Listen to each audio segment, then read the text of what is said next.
Jake, waiting. Do you want me to say something about these, or do I wait until the 6th?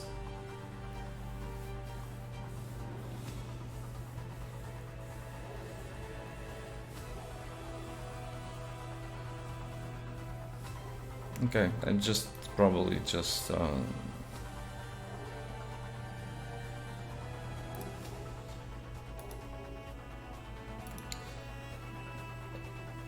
okay, there we go then. All right, so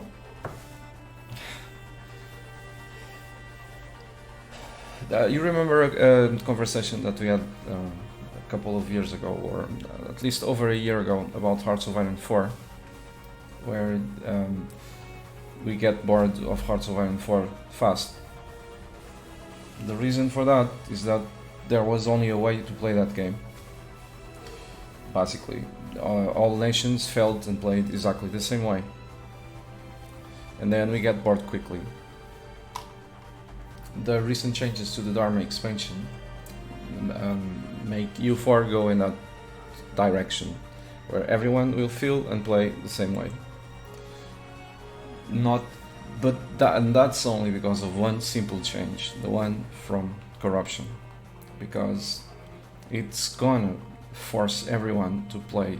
The people that want to play wide, that don't want to sit around just pushing buttons for development. And I tried. If you go watch my VODs, I tried doing that in the previous campaign just a few days ago, and it's not very exciting to say the least. So the changes force everyone that wants to play wide to come to the trade company regions, because that's the only thing you can do. That's the only thing we can do. Because, for example, I would run out into the corruption penalty, maximum penalty, after like 15 years of playing as a horde. So I would have to come every single time to the trade companies, and after a while that gets old pretty quickly. So that's the biggest change that I don't like at all, because it railroads the game too much, and then we get bored and we drop the game. With regard to the changes with the mechanics, so talking about Horde still, I love the changes. I love the changes that you guys made to the Hordes. Special because of the reforms and the government that reduces the unrest for another 5 years of separatism unrest went away, built-in local autonomy, not needing to give anything to the states. It feels like a bit like in 1.14. Excuse me. So I loved it. Made the hordes more fun, but then like 15 years into the campaign, I hit the corruption wall. So I'm invited to stop playing. That so another thing that okay, I like these I like this stuff. I like them. I like it. Probably I don't like one thing here, which is the inability. I mean, this strongly invites us to sit idle if you want to reform quickly, because if we conquer stuff, those provinces being conquered will have high local autonomy, which is going to influence the average local autonomy, which is going to slow down the reforms. So this highly invites us to sit around and do nothing. I don't like balance that forces us or suggests we should do nothing to achieve something. So, but this is good. This is good. This is the kind of stuff that made U4 great. Another thing that I don't like, I like and I don't like at the same time. I like because it's a great step in the right direction, make the game less tedious, is this. I like it a lot because, you know, I can just select the provinces where these guys should be suppressing. They'll give unrest reduction to this area, and I like it. But I would like much more if I could select some area on the map, say, okay, the stack is over here, but I could say select some area on the map, different area. Say I own Ming, so I want these provinces specifically being taken care of. With the way this currently works, I have to send the stack over there, and then only when it gets there I can click the adjacent provinces. I wish I could just select an area on the map and the stack would go over there. I like it, but I like this. It's a good step in the right direction. Hello, Tax Michael. Thank you for the support, man. You've been amazing. Thank you for the cheer. Continuing. Another thing that I like and I don't like, I would love it if it wasn't for it's the states thing. I love the economic minigame provided by the states. Many times when I start as a one province miner, and not only as a one province miner, but especially as a one province miner, say Ryukyu. When I did my campaign at very hard back in 1.19, my opening move was to attack Kutai and Brunei. Because I couldn't handle the rebels, I just increased the local autonomy everywhere. And I ended up with a bunch of provinces that would otherwise be useless if it wasn't for the states. So I gave everything, if I recall correctly, to the clergy.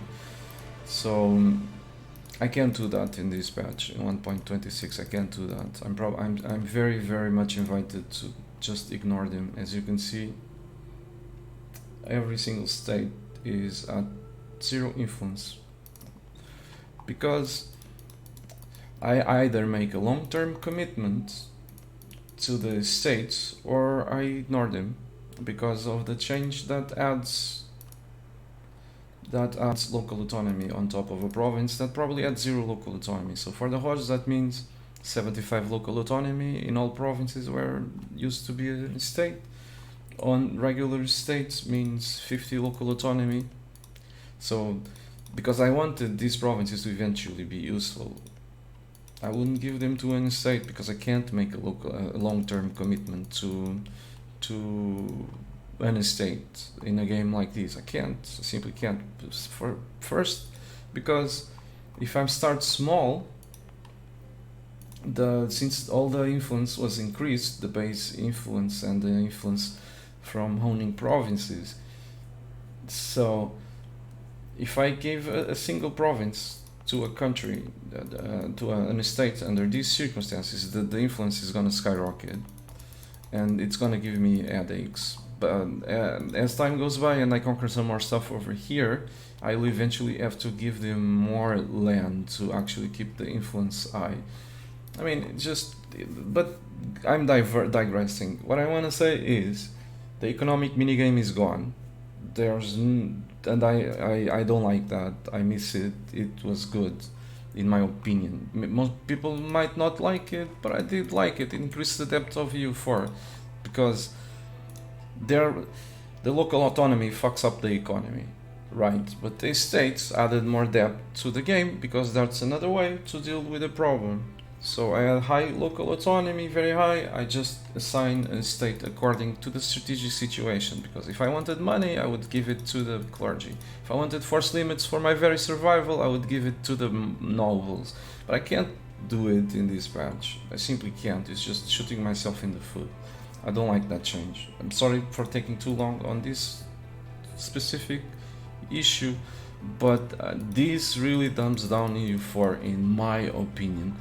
So I would accept, and okay, I would say, okay, that's only fair if, for example, you remove the province from the state, and even though the real local autonomy is 0, if you remove, it will still have 25. Okay, that's only fair. I wouldn't bother, but seriously, add another 25 on a province that had actually 0. That's very harsh and dumbs down the game, in my opinion. So that's that. What else? I'm not gonna talk about the missionary changes because that's I mean, And I kind of understand what you're probably trying to achieve, but the only thing that does is to make the game more tedious. But hey, what else?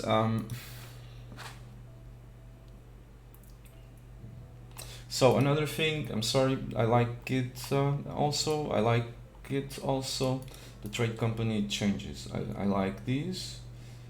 Um, I mean, it's just another form of building that can make these provinces extremely powerful. So I have nothing against it. If one wants them, we can build them because it's just like the edicts. This doesn't this won't. I mean, this just adds to the game. Doesn't remove anything. Just adds to the game. They're very powerful. The only complaint that I have about this is because this is not integrated with the macro builder. So I can see playing a big country with, and I can see that this would be tedious very quickly because it's not integrated with the macro builder. I wish it was. Because these buildings are so powerful that I really want to build them. But if I have like one area in a trade company, then sure, it's not a big deal. But if I have like the coastline of Ming and all this coastline, this not being integrated with the macro builder is going to be a problem, especially because I don't know exactly how much money that's going to give me. When by comparison with normal buildings, we can already see that, but I suppose this is going to be improved upon in the future. What else?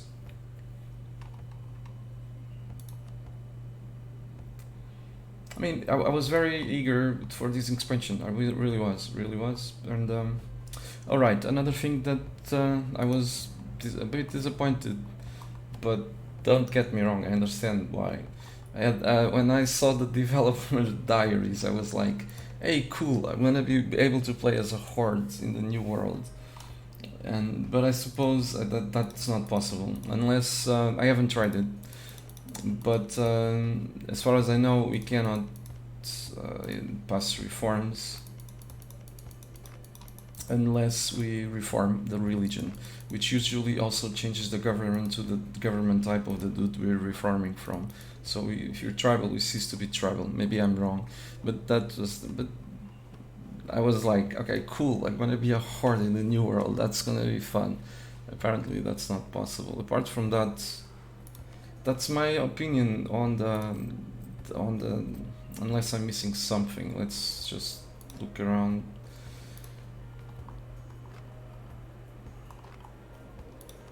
That's basically it. Then there's the states in India that suffer. They're cool. They're interesting. Lots of interesting stuff there, but then suffers exactly from the same problem that I talked about with the regular states. So and they're really cool, but I can't press those buttons because that means a long-term commitment to an estate that I'm not willing to do for several reasons. That to sum it up, I would really enjoy if that corruption penalty was removed. Because like I said in the forums, and I was not kidding, I can only conquer the trade company land so many times until I get bored. And the local autonomy on the estates, that would be great too if it was removed, but it's not my game, it's your game. Anyway, thanks for dropping by, and hopefully this was useful.